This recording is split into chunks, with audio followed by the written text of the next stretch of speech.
बाजी, आज तुमने एक बार फिर हमारी और इस राज्य की रक्षा की है। ये तुम्हारी बुद्धि और कौशल ही है जिसके कारण आज हम चंद्रसेन का असली चेहरा देख पाए। काश ये काम मैं थोड़ा पहले कर पाता तो आज धनाजी काका हमारे बीच होते। फिर भी तुमने देश की बहुत बड़ी सेवा की बाजी। यदि चंद्रसेन राज्यसभा के स्थान पर ये गद्दारी रणभूमि में करता तो जो होता उसकी कल्पना भी नहीं की जा सकती।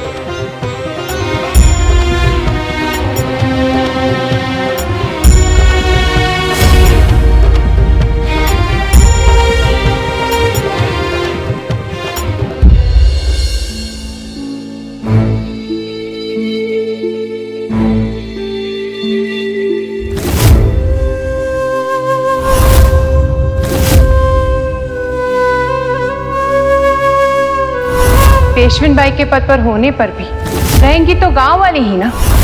बालाजी, ये आपके घर का आंगन नहीं है, ये शाहू जी का दरबार है।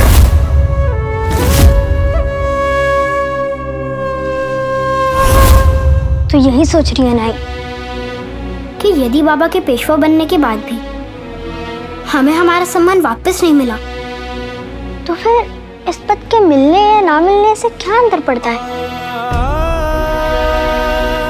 दरबार में जिस तरह से तेरे भाऊ और बाबा पे सब लोग आरोप लगा रहे थे ना चिमना,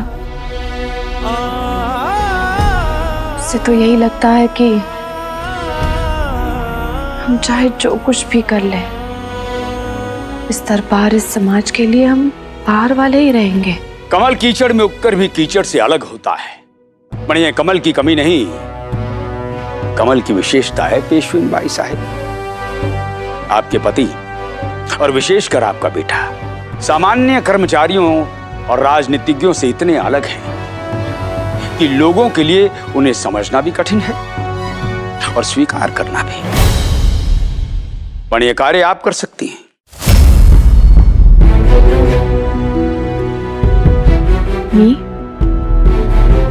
कैसे?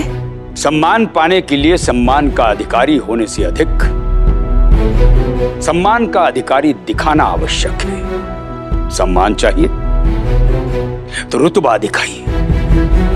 पेशवा तो देश संभालने में व्यस्त रहेंगे, घर तो पेशविन बाई को ही संभालना होगा।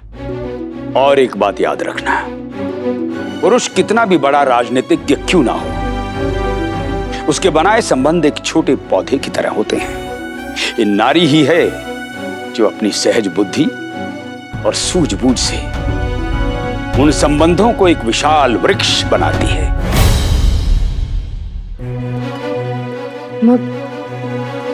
मुझे क्या करना चाहिए? सबसे पहले तो बालाजी के पेशवा बनने के उपलक्ष्य में घर में पूजा करवानी चाहिए और सतारा के सम्मानित नागरिकों को बुलाकर दिखाना चाहिए कि आप लोग सामान्य गांव से हैं, पर सामान्य लोग नहीं हैं, विशेष हैं। क्यों? समझ लो। शुभम भवा।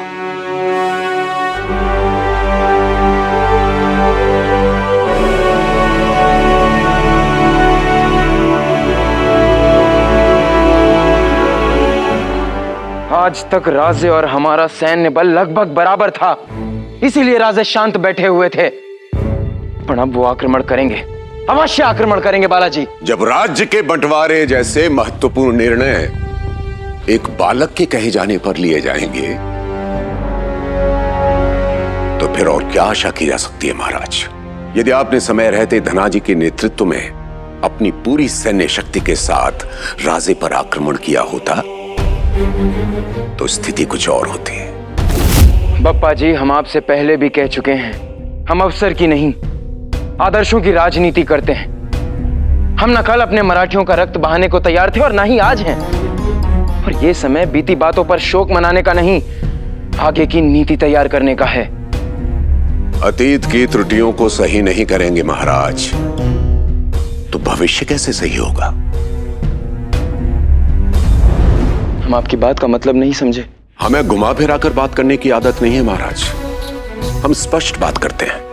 हम आपके पास सर्वाधिक सरदार लेकर आए थे, इस आशा से कि बालाजी पेशवा के पद के लिए हमारे नाम का प्रस्ताव रखेंगे, परंतु यह आशा पूरी नहीं हुई। इतने बड़े संकट में भी पापा जी अपना व्यक्तिगत स्वार्थ साध रहे हैं। ये राजनीति है बाजी। यहाँ चिता जलती है तो उस पर आंसू बहाने वाले कम और रोटी सेकने वाले ज्यादा होते हैं। और बात मात्र सरदारों के विश्वास की नहीं है। हमें लगता है कि यदि पेशवा का पद और शक्ति हमें दी जाती तो महाराज, हम आपके लिए तारा रानी साहिब के समर्थकों को तोड़कर ला सकते हैं, एक सेना बना सकते हैं। हमने वर्षों राजनीति की है महाराज, सरदार हम पर विश्वास करते हैं, किसी और पर नहीं। इसलिए पेशवा उसको बनाया जाना चाहिए था जिसकी जड़ें राजनीति में गहरी हों। किसी बाहर के पौधे को लाकर इस भूमि में लगाएंगे ना, 2 दिन में वो सूख जाएगा। पप्पा जी को उत्तर मैं देता हूँ। बाजी, धनाजी की मृत्यु का संकट ही इतना गहरा है। अब तुम जाकर एक और संकट मत खड़ा कर देना। युधिष्ठिर, हमने पहले भी कहा है, आज फिर कहते हैं,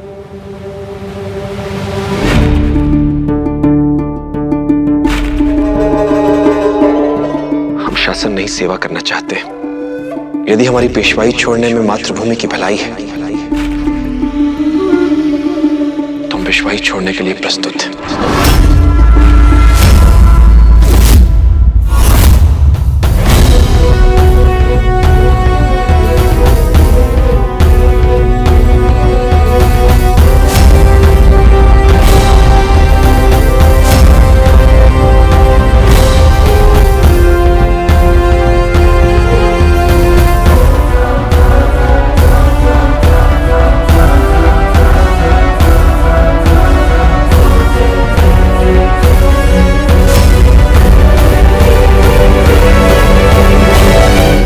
राजा का धर्म मात्र अपनी प्रजा और अपने साथियों के सामने आदर्श रखना ही नहीं, उन आदर्शों पर टिके रहना भी होता है। यदि कल को किसी राजनीतिक संकट के कारण हम अपने पेशवा बालाजी विश्वनाथ भट्ट पर अपना विश्वास खो देंगे तो भला हमारे सरदार हम पर विश्वास क्यों करेंगे? हम क्षमा चाहते हैं बापा जी, पर हमारे पेशवा बालाजी विश्वनाथ भट्ट ही रहेंगे।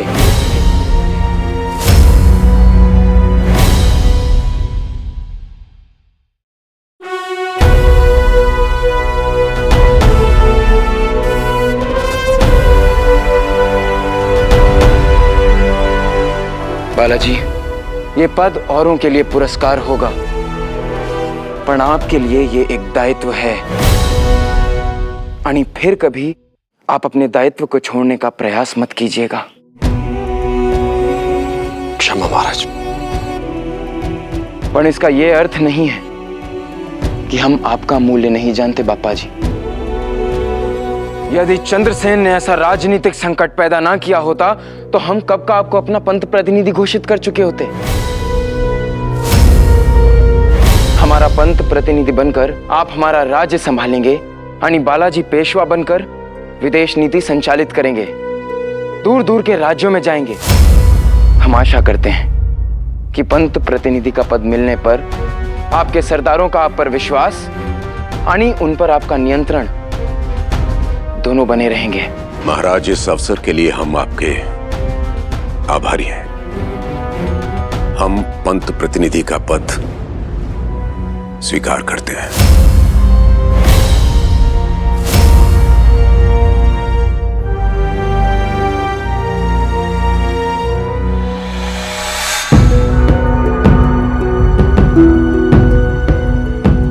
बालाजी, हमें अपनी सुरक्षा के लिए एक योजना की आवश्यकता है। यदि हमारी सेना बनने से पूर्व राजा ने हम पर आक्रमण कर दिया तो सब नष्ट हो जाएगा।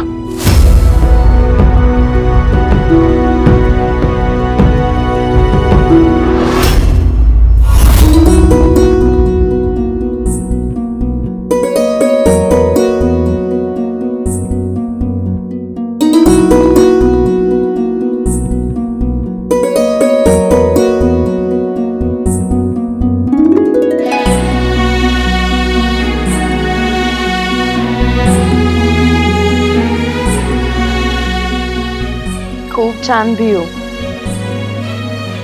ऐसी रंगोली बनाना कि देखने वाले को लगे आकाश से इंद्रधनुष टूट के सीधा यहाँ गिर गया है। और तेरी रंगोली देखने के लिए जो झुकेगा ना, उसका सर कभी घमंड से ऊपर ना हो पाए। कल्ला हो आई। चालू दे। दौलताबाद में हमने गनीमी कावा का प्रयोग करके मुगलों को हराया था, पर उस स्थान से वो मुगल परिचित ही नहीं थे। और तारा रानी साहब तो अपने महल का चप्पा चप्पा जानती है। यदि उन्होंने हम पर हमला कर दिया तो फिर हम स्वयं की रक्षा कैसे करेंगे? दुष्ट चंद्रसेन वो सेना को लेकर चला भी गया और हम उसे धनाजी की हत्या का दंड देना तो दूर से रोक तक नहीं पाए बाजी। बाजी काय है? ये सब अधूरा है। लवकर लवकर हाथ चालवना रे। किसी भी अतिथि को कोई समस्या नहीं होनी चाहिए। चल लवकर। चल बाजी। आई, आज के पहले भी तूने बहुत सारी पूजा की है, पर इससे अधिक परेशान मैंने तुझे पहले कभी नहीं देखा। हाँ, क्या चला? इससे पहले की पूजा सासवड़ की राधाबाई करवाती थी, अब सातारा की पेशविनबाई करवा रही है। सासवड़ की राधाबाई की पूजा में अगर कुछ कमी रह जाती थी तो चल जाता था, अब नहीं चलेगा। आज का आयोजन तय करेगा कि लोग हमारे बारे में क्या सोचते हैं। आई, लोग क्या सोचते हैं क्या नहीं, इससे तुझे कब से फर्क पड़ने लगा? तारा रानी साहब के विरुद्ध जाकर बालाजी ने देशद्रोह किया है, जिसके दंड स्वरूप ये गांव बालाजी और उनके पूरे परिवार का बहिष्कार करता है। और मुझे ये बात समझ में नहीं आ रही कि जब लोग चंद्रसेन के हमले की आशंका से इतने डरे हुए हैं, तो तू इतना बड़ा आयोजन क्यों कर रही है? तू और तेरे बाबा बस अपने देश की चिंता करो, मैं अपने परिवार की चिंता करूंगी। कर लो।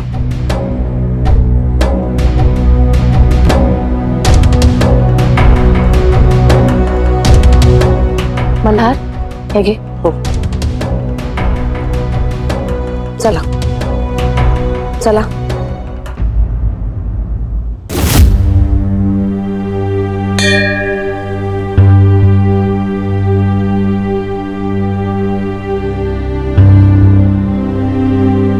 बाप्पा, मेरे परिवार पे अपनी कृपा ऐसे ही बनाए रखना।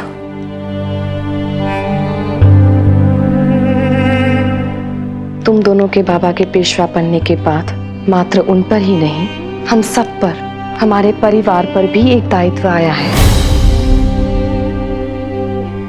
माइते,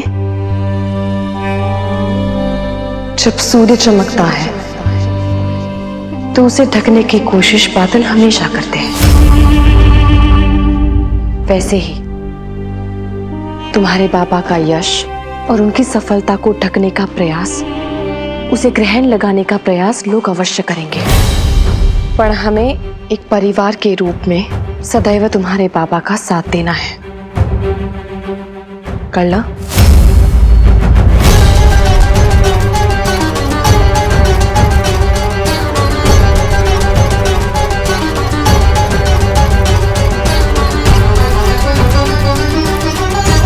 तुम दोनों शपथ लो, हमारे परिवार का यश, सम्मान और वैभव बनाए रखने के लिए जो मैं करने को कहूंगी तुम वही करोगे। अब दोबारा हमारा घर और हमारा सम्मान हमसे कोई नहीं छीन पाएगा। क्या शपथ? क्या?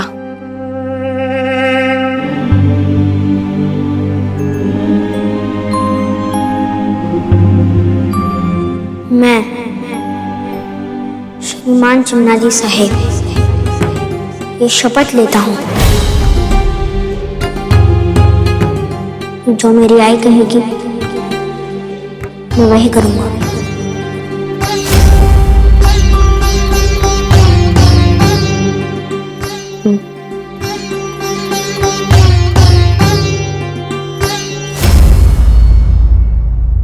मैं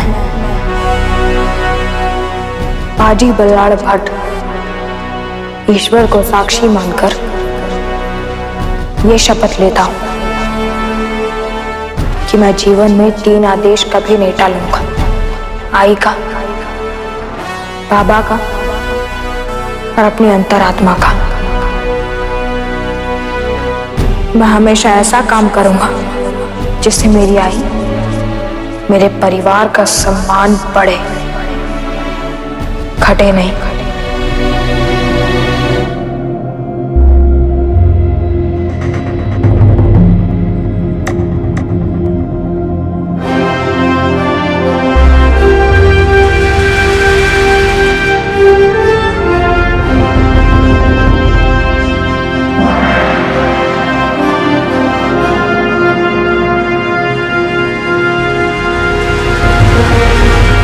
बस अपने 2 बेटों को गले लगाओगी काकू, तीसरे को नहीं। गोटिया,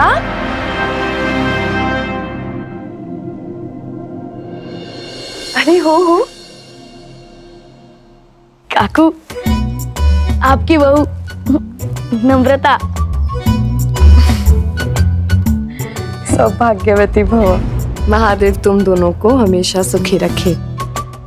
कोटिया, तुझे शादी करने की इतनी जल्दबाजी थी कि मेरे सासवड़ आने की प्रतीक्षा भी नहीं कर सका।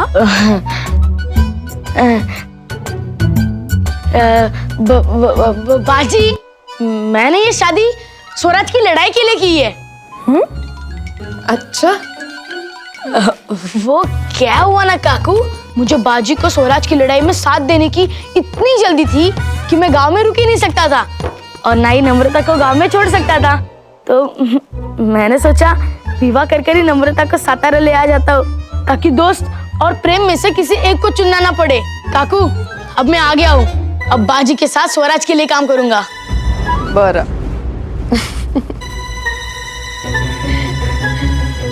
विश्वास नहीं हो रहा कि मैं ये कह रहा हूँ। तू तो बड़ा चतुर निकला रे गोटिया।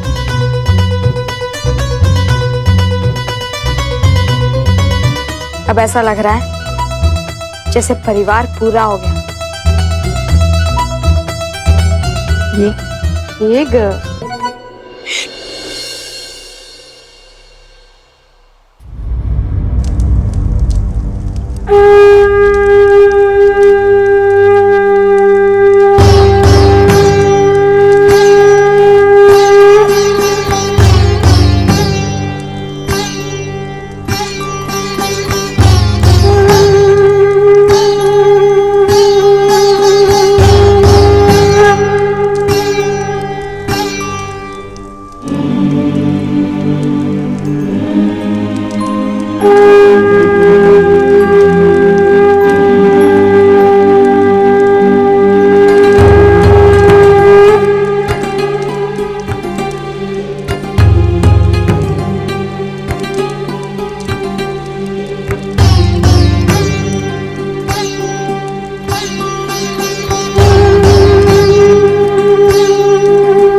हमारे सामने खड़े होने योग्य नहीं थे, आज वो हमसे आगे निकल गए।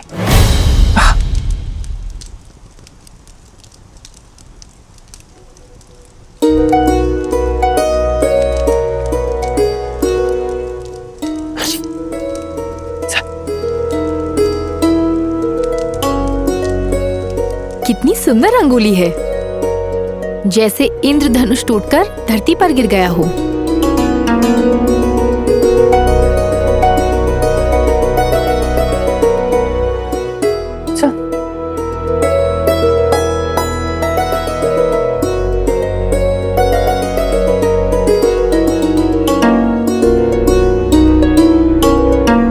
अति उत्तम भोजन, आत्मा तृप्त हो गई।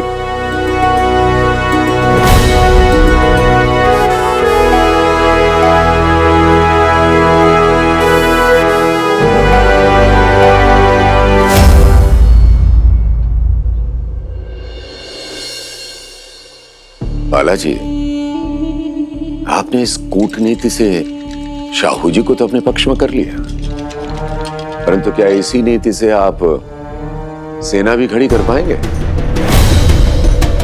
उचित कहा आपने बापा जी। और यदि राजकोष को खाली करके सेना ले भी है तो बिना धन के उसे कैसे रोक सकेंगे?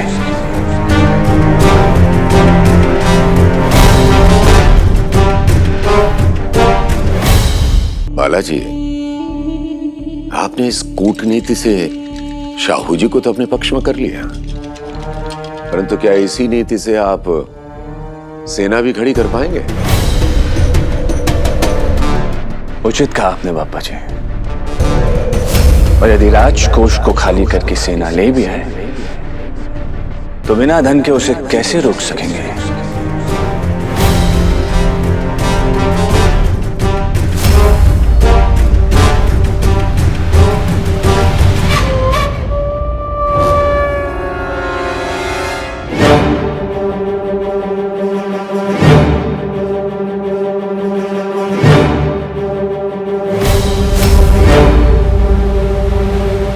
क्षमा कीजिए, हम अभी उपस्थित होते हैं।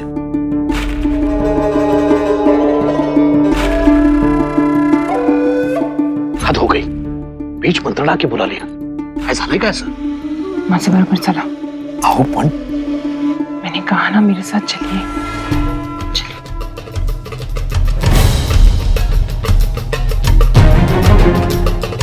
जो सेना मात्र धन के लिए युद्ध करे, हमें वो सेना नहीं चाहिए। ये मिट्टी हमारी माँ है, यानी माँ की रक्षा किराए के सिपाही नहीं उसके बेटे करते हैं। इस मिट्टी ने वीरों को जन्म देना अभी बंद नहीं किया। हम उन वीरों को ढूंढेंगे जो मातृभूमि के लिए मिटने को तैयार हो,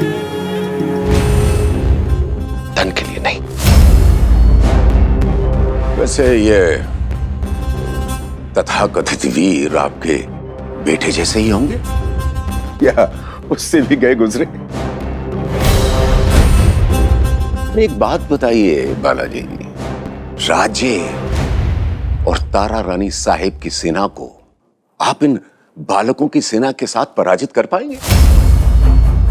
बालाजी, पीतल पर सोने का पानी चढ़ाने से पीतल सोने जैसा दिखता अवश्य है, पर होता नहीं। पेशवाई मिलने पर आप और आपकी पत्नी सातारा के प्रथम परिवार बन अवश्य गए हैं, पर है नहीं।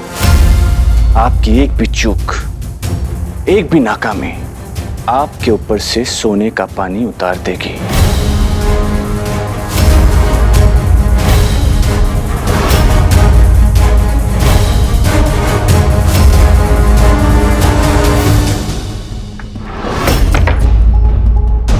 ऐसे ही धन लुटाते रहे, दान करते रहे तो दान देने की नहीं दान लेने की स्थिति आ जाएगी हम पर। ऐसा कुछ नहीं होगा।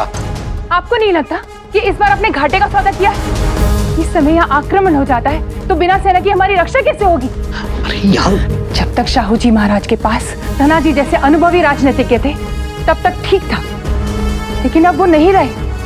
अरे बालाजी, वो तो उनकी परछाई मात्र भी नहीं है।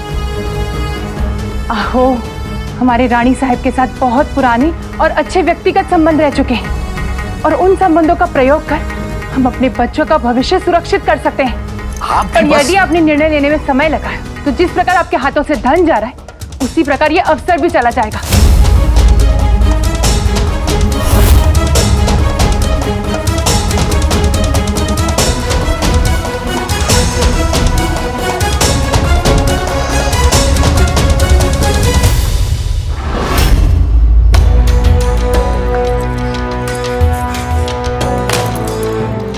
बाजी, बाजी, क्या कर रहा है तू? उठ। बाजी, क्या कर बाजी, बाजी उठ। काय करतो से? काय है?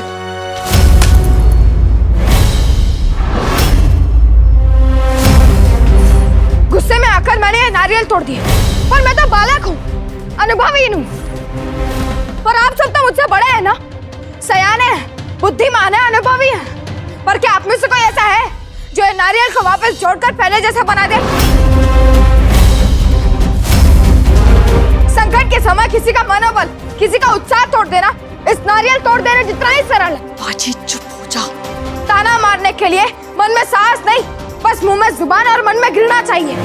पर संकट में किसी का साथ देने के लिए, संकट को पराजित करने के लिए मन में साहस, दृढ़ता और बुद्धि तीनों चाहिए। यदि संकट में समाधान देने की जगह आप सब मात्र आलोचना ही करते रहेंगे तो आप में और चंद्रसेन में क्या अंतर रह जाएगा? बाजी बस, चंद्रसेन ने सेना तोड़ दी आणि तुम्ही मनोबल तोड़लं।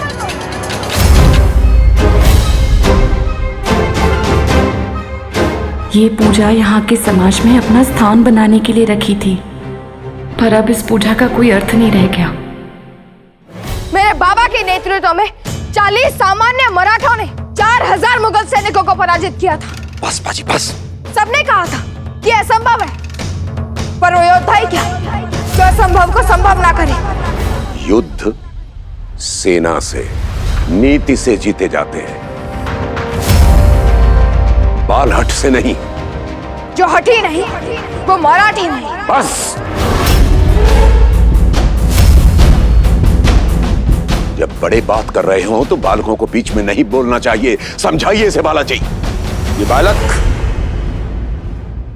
आयु में अवश्य कम है, पर साहस में, वीरता में और बुद्धि में किसी से कम नहीं।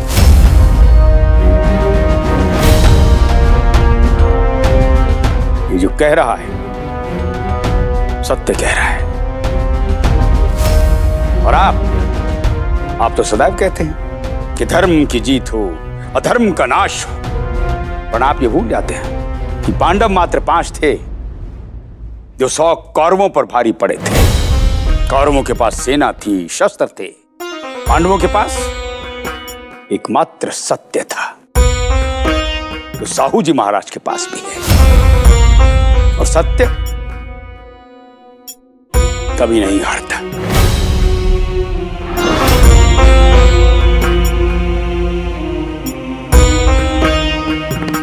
हम शाहू जी की सहायता का हर संभव प्रयास करेंगे।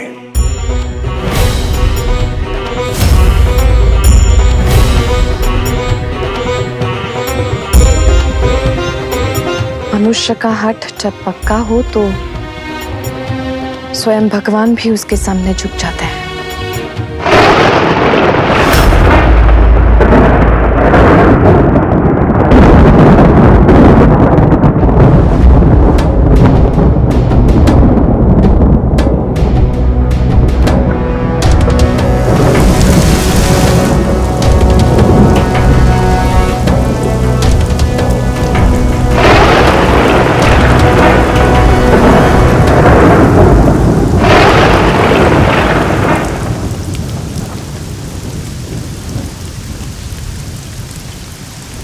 चिमणा, मला चलो। बाजी, चलो बेटा। सांभाळून।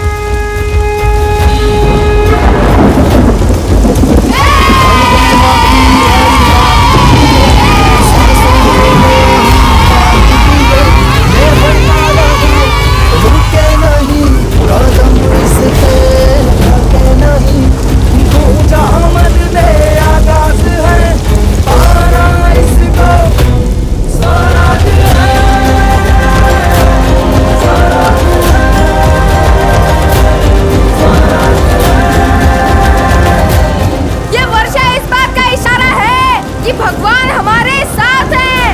आषाढ़ 15 दिन पहले आ गया है।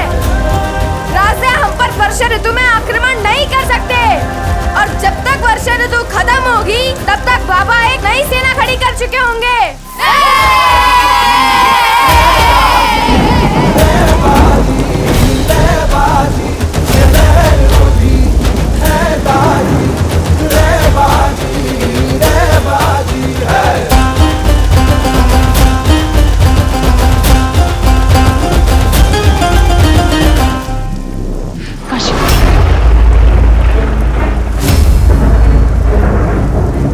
उच्च कुल की सभ्य सुशील कन्या ऐसा व्यवहार नहीं करती।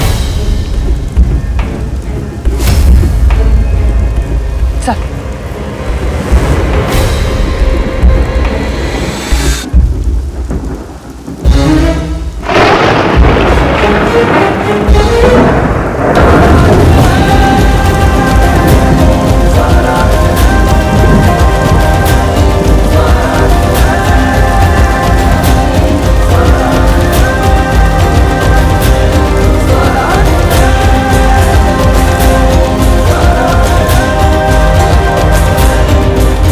इंद्रदेव की कृपा से हम समय रहते सेना तो खड़ी कर लेंगे बालाजी, पण महाराज, पर उस सेना को बनाए रखने के लिए हमें धन की आवश्यकता होगी। आणि महाराज जी के पास उतना अधिक धन नहीं है।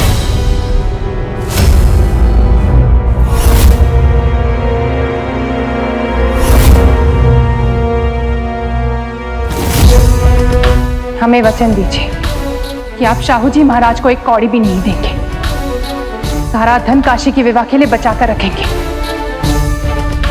वचन दीजिए हमें।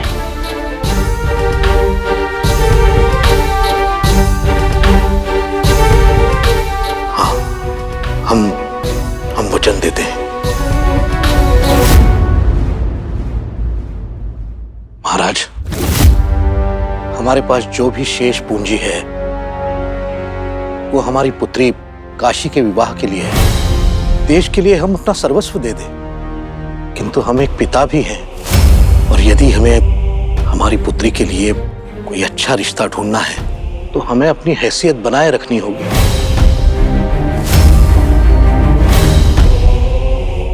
काशी, आज से तू नंदिनी के साथ घर पे रुकेगी, कर ला? तो वैसे ही तुम्हारे बाबा के कारण हमें इस घर के असभ्य, छोटे और गंवार लोगों के साथ समय बिताना पड़ रहा है, पर तुझ पर इसका प्रभाव पड़ने नहीं देंगे।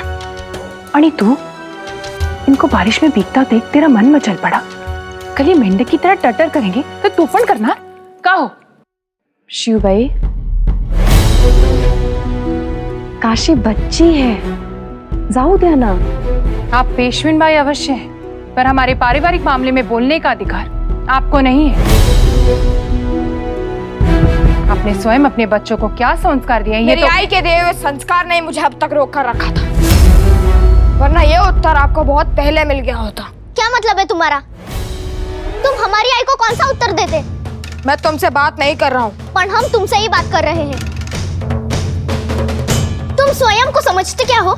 तुम पेशवा के पुत्र हो तो किसी से कुछ भी कहोगे? मेरे बाबा के पेशवा बनने के बाद मात्र बाहर वालों के व्यवहार में बदलाव आया है, पर हमारे नहीं, क्योंकि हम रिश्ता दिल देखकर जोड़ते हैं, वही खाता देखकर नहीं। राव दे काशी, कीचड़ में पत्थर फेंकेंगे तो वस्त्र हमारे ही गंदे होंगे। चल। सही कहा आई, हम ऐसे वैसों के मुंह नहीं लगते। चल। रुको, शायद तुम्हारा कुछ गिर गया है।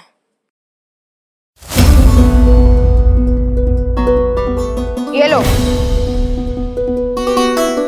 तुम्हारी सोच नीचे गिरी हुई मिली थी।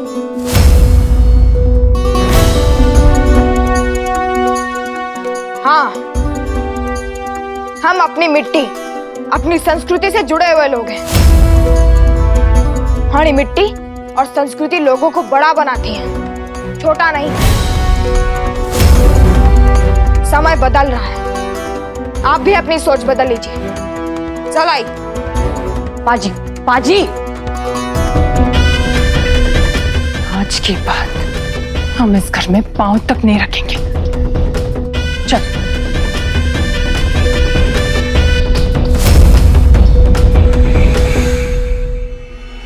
हम समझ सकते हैं माँ जी, हम भी एक पुत्री के पिता हैं, यानी पुत्री का विवाह पिता का सपना होता है।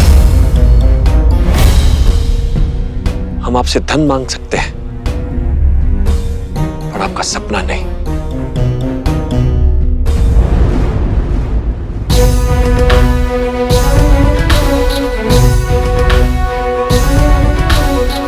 महाराज जी, यदि ऐसा हो कि आप अपने धन का प्रयोग हमारी सेना के लिए करें, यानी आपकी पुत्री के लिए योग्य वर हम ढूंढें,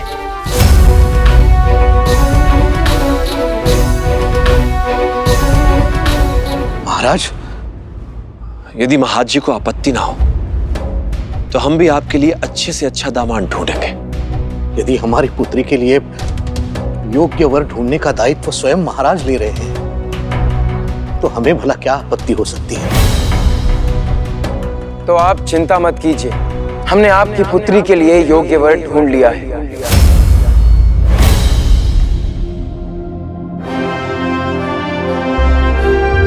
महाराज, हम चाहते हैं कि आपके और बालाजी के बीच राजनीतिक संबंध अब पारिवारिक हो जाएं। इसीलिए हम प्रस्ताव रख रहे हैं कि आपकी पुत्री काशीबाई का विवाह बालाजी के पुत्र बाजीराव से हो।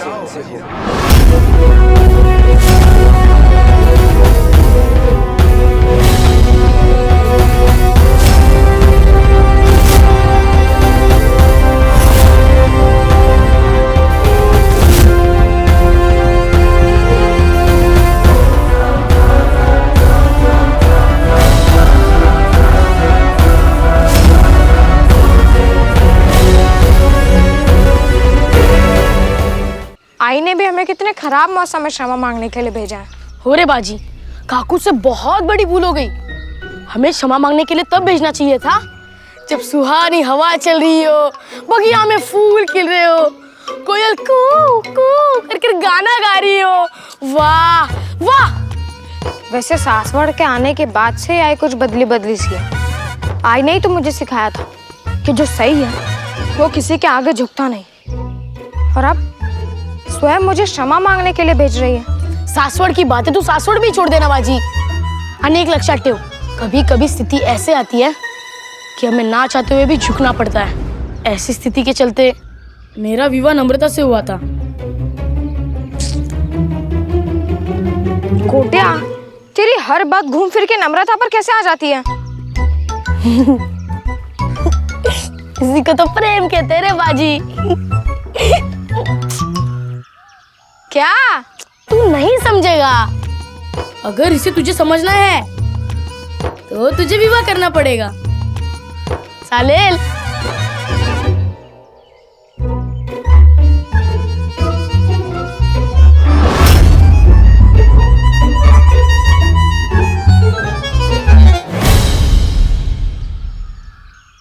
हम शिवबाई साहब से क्षमा मांगने आए हैं। वो तुमसे नहीं मिल सकती।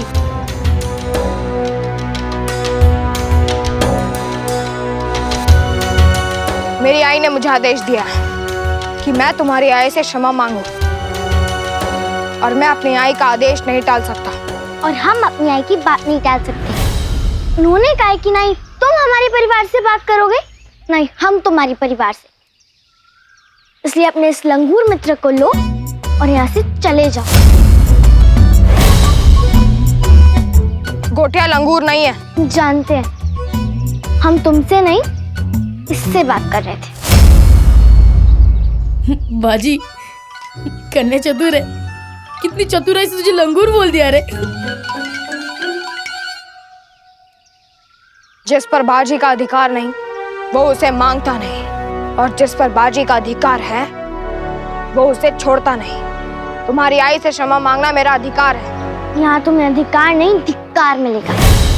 ये हमारा इलाका है, यहाँ हमारी आज्ञा के बिना तुम एक कदम भी आगे नहीं बढ़ा सकते। लो बढ़ा लिया, अब बताओ क्या करोगे? ये तुम्हारा इलाका था, बाजीराव जहाँ पाँव रखता है वो इलाका उसका हो जाता है। अब मुझे यहाँ आने से ना तुम रोक सकती हो ना तुम्हारी आई।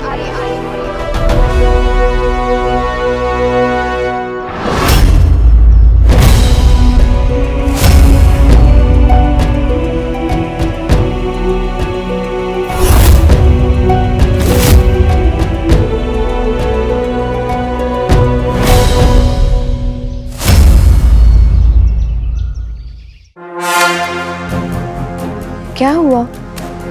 शाहू जी ने क्या कहा? कुछ कहा क्या? आहो। बात राजनीतिक भी है और पारिवारिक भी।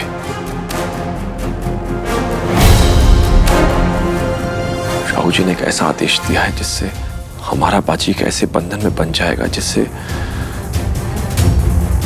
वो 7 जन्मों तक नहीं तोड़ पाएगा।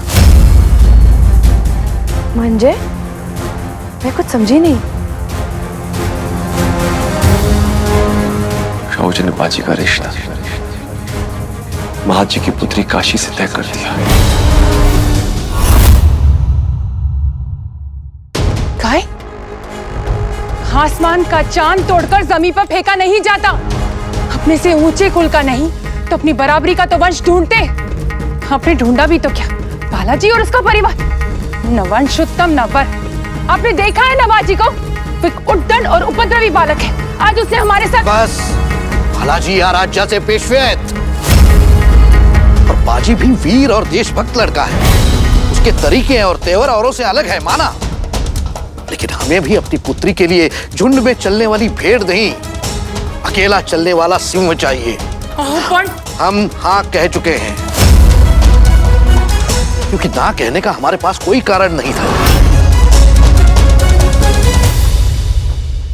मैंने तुम्हारी आई के बारे में एक शब्द क्या कह दिया तो तुमने मुझ पर हाथ तक उठा दिया। यदि तुम अपनी आई के बारे में कुछ बुरा नहीं सुन सकती तो मैं कैसे सुन सकता हूँ?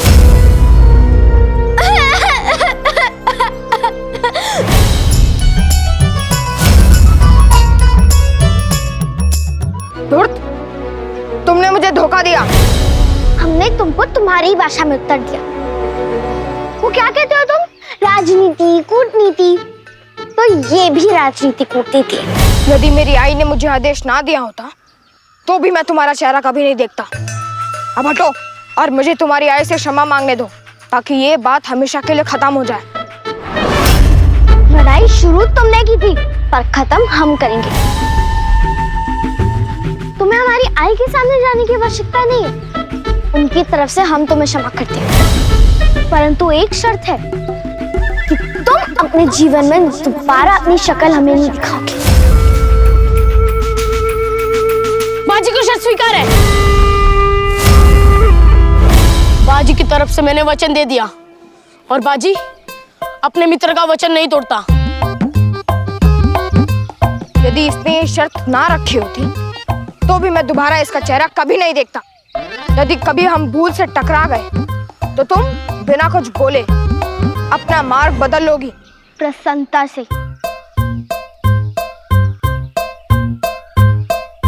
और हाँ, एक बात याद रखना, लड़ाई चाहे कोई भी क्यों न समाप्त करे, पर बाजीराव की हर लड़ाई बाजीराव के जीत के साथ ही समाप्त होती है।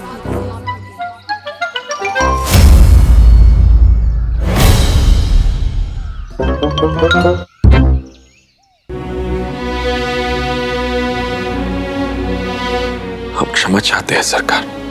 हमें इतना बड़ा निर्णय आपसे और बाजी से बिना विचार विमर्श किए लेना पड़ा। उन्होंने देश और स्वराज के लिए हमसे हमारा पुत्र मांगा, हमने दे दिया। आपने हाँ कर दी, पर जब शिवबाई और महाजी को ये पता चलेगा कि हमारा पुत्र अल्पायु है तो क्या वो इस रिश्ते के लिए तैयार होंगे? हमें उन्हें सत्य बताना होगा। जिस कन्या का जीवन बाजी के जीवन से जुड़ने वाला है उसे एवं उसके माता पिता को हमें ये बताना होगा कि बाजी की जीवन रेखा बहुत छोटी है।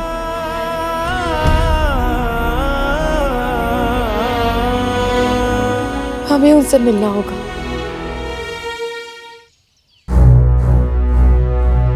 हमें किसी भी स्थिति में इस विवाह को रोकना होगा।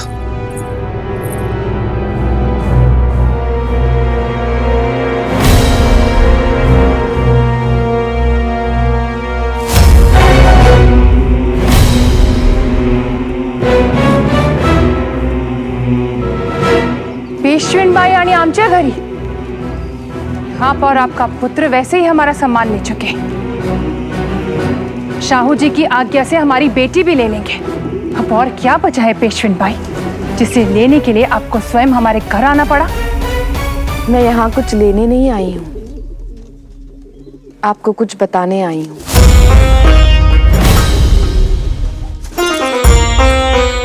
बहनी साहब, आप प्रणाम। प्रणाम। अच्छा, अचानक? जिस घर की शान को देखने के लिए गर्दन उठानी पड़ती है, उसी घर की बेटी को अपनी बहू बनाने के स्वप्न देख रही हैं आप। घर आए अतिथि से ऐसे बात की जाती? ये शिष्टाचार इन्हीं से सीखा है हमने। ये और उनका पुत्र घर आए मेहमान से ऐसे ही व्यवहार करते हैं आणि मी पण तेच केलं. मैं जानती हूँ शिवबाई साहब, आप मुझे अपमानित कर रही हैं ताकि मैं गुस्से में आकर ये रिश्ता तोड़ दूं. पर मला क्षमा करा. राजाज्ञा का पालन करना मात्र पेशवा का ही नहीं, पेशवीन बाई का भी धर्म होता है. भले ही मुझे और मेरे परिवार को शिष्टाचार निभाना ना आता हो, पर धर्म निभाना आता है. और आज आपसे यहाँ एक पेशवीन बाई नहीं, एक माँ मिलने आई है.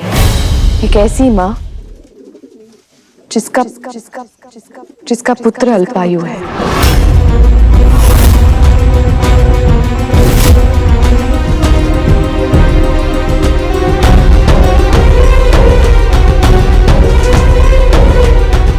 पण कसं शक्य है? बाजी तो एक स्वस्थ और वीर बच्चा है. बाजी की कुंडली स्वयं ब्रह्मेंद्र स्वामी ने बनाई है और उन्होंने ये भविष्यवाणी की है कि बाजी अल्पायु है. आणि ब्रह्मेंद्र स्वामी जी की कही हुई बात कभी गलत नहीं होती. आहो, तुम ही सांगत होते ना कि आपको इस रिश्ते को मना करने के लिए कोई वजह नहीं मिल रही. देखिए, कारण मिल गया. माँ बाप बेटी को सुहागन बनने के लिए विदा करते हैं, विधवा बनने के लिए नहीं. पहले तो ये पता था कि इनके पास धन धान्य नहीं है. अब पता चल रहा है बाजी के पास जीवन भी कम है. जीवन में कितने पल हैं ये गिनना तो कायरों का काम होता है भाई साहब. पर वीर तो हर पल में जीवन कितना है ये देखता है. मेरे पुत्र की आयु कम है पर कहानी बड़ी होगी. ब्रह्मेंद्र स्वामी ने बाजी के अल्पायु होने के अलावा और 2 भविष्यवाणियां भी की थी. ये कुंडली देखकर हम 3 भविष्यवाणियां करते हैं. यह है आपका पुत्र, अजय, अद्वितीय, पण अल्पायु. बाजी एक दिन में 2.5 दिन जीता है, एक रात में 2.5 रात जागता है. उसने आज तक जो कुछ भी किया है वो करने के लिए लोगों को पूरी आयु लग जाती है, और वो इसके बाद जो कुछ भी करेगा वो कोई 7 जन्मों में भी नहीं कर पाएगा. राहुत या पेशवीन बाई, हमारी बेटी इतनी भी अभागी नहीं है कि उसका विवाह किसी अल्पायु वर से करना पड़े हमें. योद्धा की आयु नहीं देखी जाती, उसका शौर्य देखा जाता है. साधारण व्यक्ति जाने के बाद सिर्फ यादें छोड़ के जाता है, पर बाजी जैसा योद्धा यादें नहीं, यश छोड़ के जाता है. और जो भी कन्या उसका हाथ थामेगी वो बाजी के यश की भागीदार होगी. जब तक ये संसार रहेगा तब तक बाजीराव का नाम रहेगा, और उसके साथ जो भी नाम जुड़ेगा वो किसी भाग्यवान का ही होगा, अभागी का नहीं. अब इसके बाद भी अगर आपको इस रिश्ते से आपत्ति है तो आप शाहू जी से बात कर सकते हैं कि वो अपना आदेश वापस ले लें.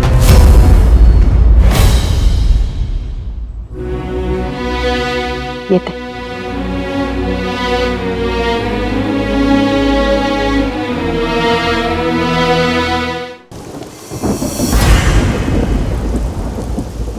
बाजी का जीवन छोटा ही सही, पर वो अपने इस छोटे से जीवन में ही कई जीवन जी लेगा. जीवन का असली उत्सव वही मनाता है जो मृत्यु की उंगली पकड़कर जिए. मृत्यु कभी ना कभी तो हर किसी का द्वार खटखटा ही देगी, और यदि मृत्यु के भय से जीवन जिएंगे तो जीना असंभव हो जाएगा. महत जी. महाराज, हम जानते हैं ये विवाह आपकी राजनीति के लिए बहुत आवश्यक है, पर एक आई का हृदय राजनीति नहीं समझता. हम कैसे अपनी पुत्री का विवाह एक अल्पायु वर्ग के साथ करते? वो उस व्यक्ति के साथ क्या सुख देखेगी?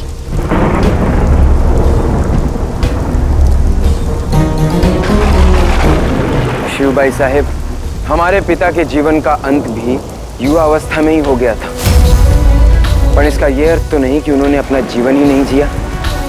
यदि हर माँ आप जैसे सोचने लगे तो बाजी ही क्या, किसी भी सैनिक का विवाह नहीं हो पाएगा। आपके तर्क से तो हमारा विवाह भी नहीं होना चाहिए था। हम शत्रु की कैद में थे, मृत्यु की तलवार हर पल हमारे सर पर मंडराती रही, पर फिर भी अंबिकाबाई यानी सावित्रीबाई के माता पिता ने उनसे हमारा विवाह करवाया, क्योंकि उन्होंने भय को नहीं, आशा को चुना। हम आपसे भी यही अपेक्षा रखते हैं। बाजी जैसे महायोद्धा की जीवन संगिनी बनना आपकी पुत्री के लिए गर्व की बात होगी। महाराज जी, विवाह की तैयारी शुरू की जाए। हम चाहते हैं कि वर्षा ऋतु समाप्त होने से पूर्व यह शुभ कार्य संपन्न हो जाए।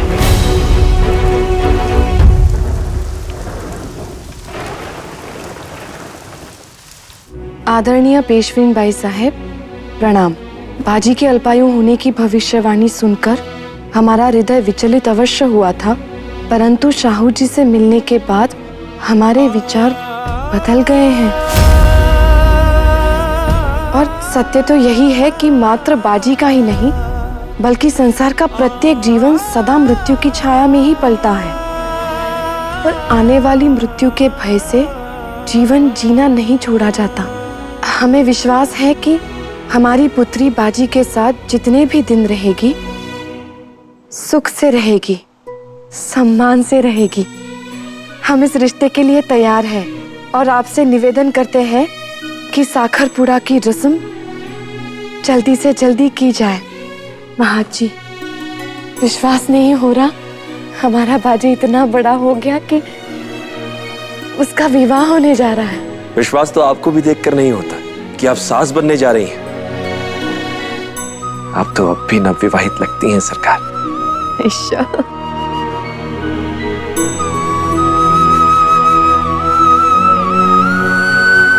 मैं नम्रता से मिलकर रहता हूँ। मेरा मतलब है चिमनी और व्यू से भी। बाजी, तुझे इतना समय क्यों लग गया? मैं महाराज जी के घर से बाहर निकला तब वर्षा आरंभ हो गई, और फिर एक काका की बैलगाड़ी कीचड़ में फंसी हुई थी, तो उसे निकालने में समय लग गया। क्या हुआ महाराज जी के घर पे? शिव काके से तो मैं नहीं मिल पाया, पर उनकी अकड़ू और उदंड बेटी काशी ने मुझे उनके स्थान पर क्षमा कर दिया। अरे पर मैंने उनसे क्षमा मांग ली है, अब मुझे उनके बारे में कुछ भी नहीं सुनना।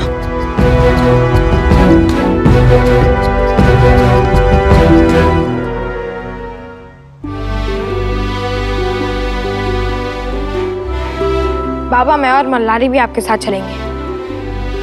वर्षा ऋतु में इतनी लंबी यात्रा अकेले नहीं करनी चाहिए। नहीं बाजी, तुम्हें यहां रहकर अपनी आई का ध्यान रखना है।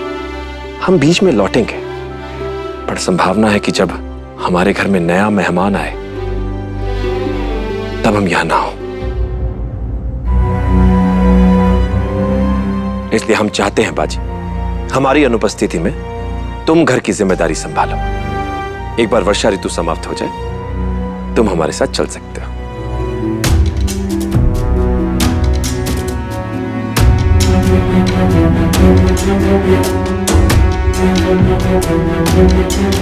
ये तो हम ही काळजी घ्या सरकार। तुम्हें पण।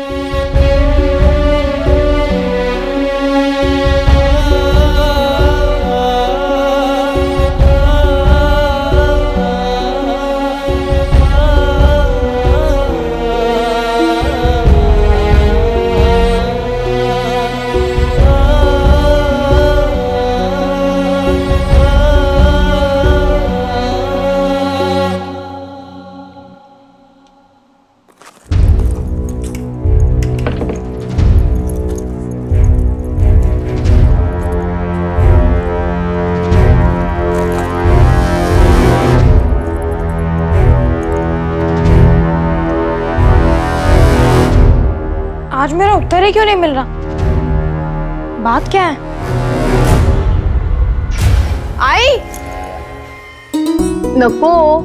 आई, तुझे एक लड्डू तो खाना ही होगा। तेरे लिए ना सही, पर शिशु के लिए। चिमना, नको मला। अरे छोड़। भीऊ, मेरा उत्तर ही ले आना। थाम भीऊ। बाजी, आज से मैं और भ्यू तेरा कोई काम नहीं करेंगे। आई, मैं समझ गया कि तू मुझे सबक सिखाना चाहती है, पर मैं सबक सीख गया। आगे से मैं चाहे कितना भी व्यस्त क्यों ना रहूं, अपनी चीजों को सही जगह पर रख दूंगा ताकि मुझे वो सही समय पर मिल सके। पर आई, अभी मेरे पास उस गलती को सुधारने का समय नहीं है, मुझे देर हो रही है। जानती हूँ बाजी, इसीलिए तो सोचती हूँ तुझे कोई चाहिए जो तेरी सहायता करे, तेरे साथ रहे। तुझे एक साथी चाहिए। मल्हारी आए ना? मल्हारी तो है ही, पर एक ऐसा साथी जिसके साथ तू अपने सुख दुख बांट सके।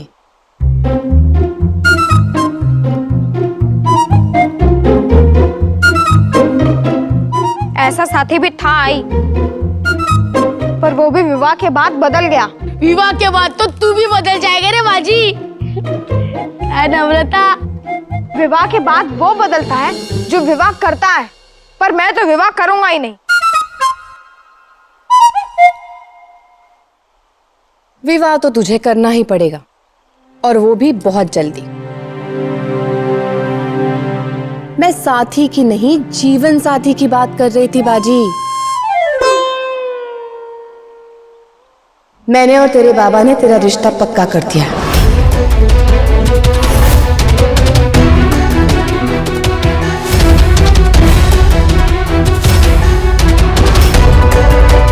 महाजी की पुत्री काशी के साथ।